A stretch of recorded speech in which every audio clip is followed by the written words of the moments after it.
My name is Amy Lillard, and I am the executive director of both Washington FilmWorks and WhipSmart.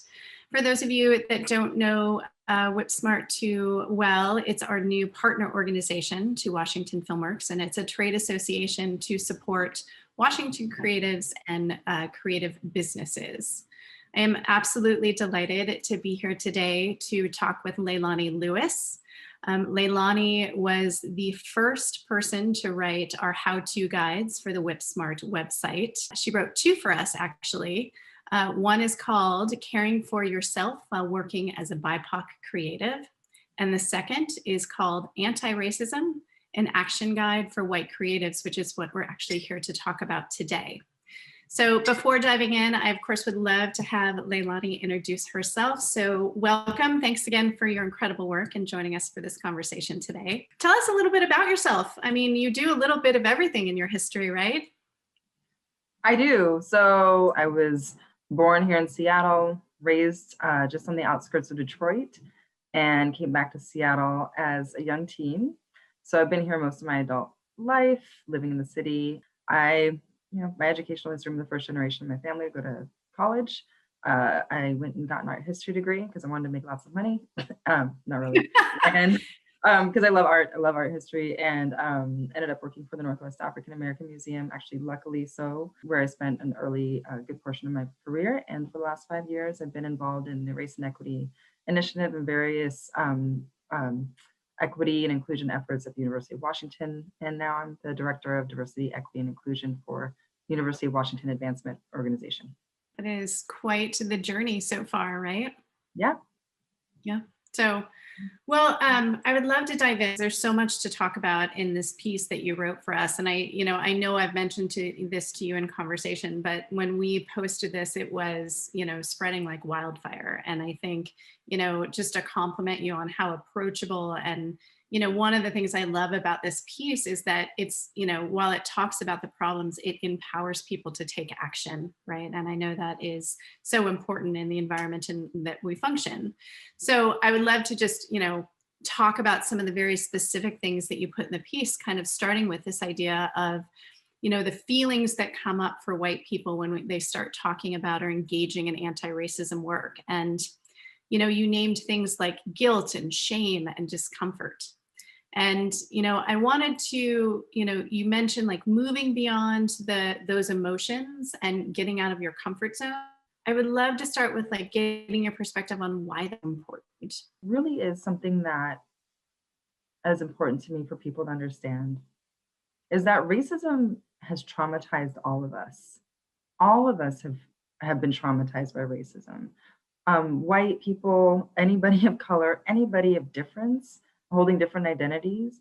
Racism is the root of a lot of our trauma. So just like you would work through any trauma, a lot of traumas carry guilt, they carry shame. It's a lot of baggage. It's a lot of painful memories or painful things that we've done to perpetuate the traumas. And just like that with racism. So I ask people to work through that, work through those emotions as you would so that you can do better for other people, just as you would another trauma. But this is especially important for white folks to do because it's the trauma that's been perpetuated and upheld by white supremacy for so many years and impacting impacted people in numerous ways, in violent ways, and subtle and just concerning ways. All it's been pernicious for all of us, but it's really important for white folks to get engaged, but work through their traumas first, work through the problems of the trauma first. We certainly know that creatives of color are underrepresented in all sectors of creative industries. I want to talk about how white people specifically can better leverage their power and their privilege to make change happen. So can you talk a bit about that as you do in the piece as well? Yeah, I really wanted to illustrate that once you get past, okay, yes, these things make me uncomfortable, I'm hurt, feel guilty, now I'm working through that. And once you've done some work on yourself, you can really start to see how systems that you might be a part of, the decision making, a lot of that power is held around you. So when I was, and I've been working with artists and since I was a baby and getting my degree in art history, I've been working with artists or engaging with artists, and particularly artists of color. But my first approach, what I was guided to do was talk to gallerists, talk to people, white folks in museums and the people who were in power there. And they wouldn't talk to me. They wouldn't engage with me about, their desire for more Black artists. And that was my sort of mission from the beginning, was saying, hey, we need more representation in these spaces. So I spoke to Black and Brown artists. And I understood then that this, it is really just sort of a system that people are trying to survive in, gatekeeping in the scene or in these small sort of closed communities in the art community. You get something from it. Like, you get either social capital from having the keys to having that power. You get something from it. And so that's why it's carried on for so long. And I think only recently folks have understood that that power dynamic still exists, and it's still upheld, very, very much so. But it's become less desirable to be an exclusionary institution. It's become, just in recent years, become less desirable to be closed off to people of color, the culture, the art, the contributions that we can make. This is only still very recent. In the last 10 years, significant changes been made, but it's still very much so that our leaders and people in power have, they either decide or don't, but their decision still makes the difference. They decide to gatekeep or they don't. They decide to have the programming or they don't. They decide to make the acquisition or they don't. And that needs to change. You talk in the piece, and I love this part of it, about that people will make mistakes. What you need to do is learn how to apologize. And I think that, you bring up this idea of half apologies, like we've been giving half apologies along the way.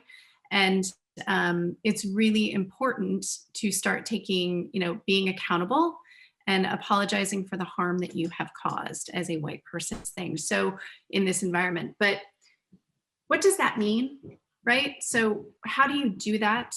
Like, what does that look like? Can you share some of your thoughts on that topic? So in my work over this many years, I've seen the power of telling the truth, a call out, this thing was done, acknowledging the truth or conciliation, and understanding that this, an acknowledgement that a harm has been, that something has been harmful, done something harmful. And then active in the apology, and the acknowledgement and the apology validates that this has been, this act was committed, this has happened, I did this because as I said in the beginning, we are all trying to undo our own biases. Our racism in this country has poisoned all of us. We're trying to undo that, but we will not. It is an uphill battle, and we must be conscious of it to do it. So apology is a road to reconciliation, to building a bridge, and ultimately coming together with folks so we can all work on this together. This is important. The apology is not the end stage. It is the beginning. It's the beginning of doing better. It's the beginning of not just reading lists, but actually taking action. I put that in the piece. It's the beginning of really acknowledging that, the things that you have to undo and the things that you have to be conscious of in order to move forward and come together in community with people most impacted by racism, so we can undo oppression. You talk about in the piece about showing up for BIPOC creators and doing that work, but not, bragging about it, just showing up and doing the work. You make this comment that you want to make sure that anti-racism does not burden BIPOC people. Yeah, I can give a sort of a hybrid hypothetical, but real thing that happened. So there was a situation where, I think this was right after Michael Brown was murdered. And a colleague of mine was asked to create a show in response, because the white people in the collective didn't feel comfortable doing that. And so in that moment, when this Black artist was maybe in grief, maybe traumatized by this murder, maybe, who knows, a myriad of feelings, confusion, upsetness, rage, wanting to protest, wanting to do some work to change the system. But being asked to do this, but to center the comfort of white folks.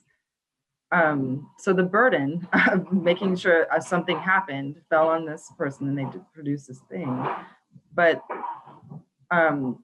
only in order to, and white folks had asked her to center their own comfort so they would feel comfortable instead of taking on the labor and offering, hey, we'll take care of all the logistics. If you want to, review the roster of artists, if you'd like to review the art, you can, and you cannot. If you'd like to, we ask, you can opt in, you can opt out, centering her needs in that moment. So that's sort of like a singular kind of microcosm or example of what we do to people, what can happen to folks when they center their own comfort, center their own feelings, and then burden folks with the labor of making something in response to an event. So that's one way. Another thing, so that's an example of something more egregious and overt.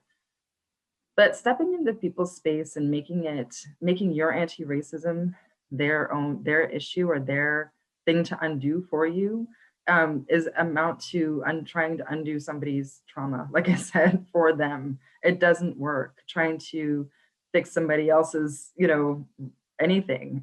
Your relationship with Black and Brown and POC people, your relationship with any sort of historically marginalized group, nobody else can do that for you. And when you decide that somebody else has to take on the work of doing that, you're still centering your comfort. You have to do the work. You might have to do some extra work.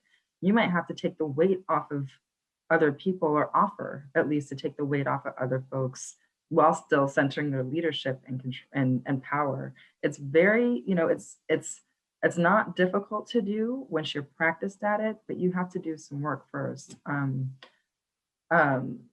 get a lot of, I work in for the first time in my life, I'm working in a white organization within an institution, white led. And I've only, in my career, really intentionally worked with Black leaders, and BIPOC leaders, other folks of color as well, LGBTQIA queer leaders. And in those experiences, and I'm seeing the shift, but right now I'm experiencing this orientation toward anti-racism from a very white perspective, and I get asked a lot of questions, and it's actually my job, it's in my title. But part of that work then includes me as sort of this interlocutor, is to hold that. And advocate for staff who are asked to do things, or advocate for folks who are being asked too many questions, or being burdened by other people's awakenings to racism in this moment. And it's so unhelpful. It's so unhelpful to have to center white feelings, and especially in times of pain. And so a lot of my Asian and Asian American colleagues are dealing with this right now. And I always coach and guide them. And I say, you reserve the right to not respond. And I don't care if it's your boss, and ask them to talk to me if they need to, or talk to somebody else. But you don't have to respond right now. Or you can reserve the right to say no. These are things that these are honestly, it's very difficult to hold white folks' feelings and their awakening. I'm an educator, but not everybody is, and everybody shouldn't be treated as such. It's another form of objectification. Is there an appropriate response as a white person when you see these things happening, to let your BIPOC friends and colleagues and coworkers know that you are in solidarity with them? Is there an appropriate response? Yeah, there is. Making sure that it depends on who they are and what your dynamic is with them. I always have, and always was coached to acknowledge and let people have space, time to grieve, time off, and let them know that, their work will be there and carry it on.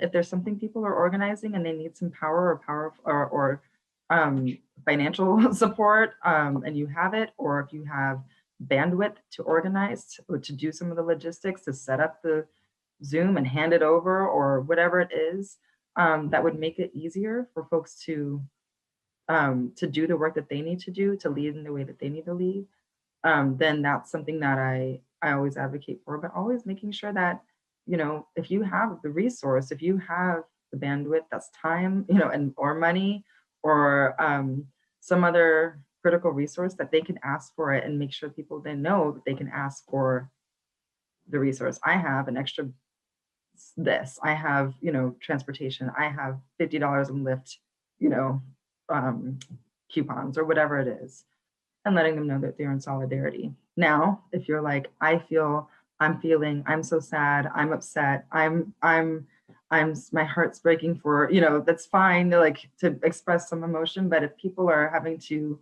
make you feel better about your feelings about something, it's cumbersome. It's difficult, especially if the power dynamic is different, is hierarchical when you are white. That is great advice, and I think very succinctly, put. So thank you. One other question before we wrap this particular conversation up is I witness all the time in the spaces that I work these unjust behaviors, right? Whether it's like on a film set or, in the theater, like we as the creative industries work in racist environments, right? That are white gatekeepers and all that. So the question is like, what do you do as a white person when you see those things happening in the environment in which you're working? What do you do about it? A lot of these are context specific, but here's the thing. You can, as having a white voice, if you show up, you're a white person, you show up, you can ask that the leaders of whatever project that is, whatever, whoever sort of has the most power. I do in this a practice called power mapping. Who has the most power over culture in a given group, in a given team, in a given project? Whoever that person is, you can go ask that person, hey, can you address the fact that we will address and we will operate in an with an anti-racist modality so that we can do this work best with BIPOC folks, with LGBTQIA, but any markers of difference of groups that you're working with. You can ask that and demand that. If you are the one that, and you can practice that and demand like, hey, and call it out every single time, making sure that people are called in, I guess, that they're told about it. I've had to back channel, I've had, asked white colleagues have organized to hold each other accountable and say, hey, when you said this in this meeting, or hey, they usually address it afterwards and in private. If it happens again, it's like, you escalate. If it happens again, we have, there's more to be said about it.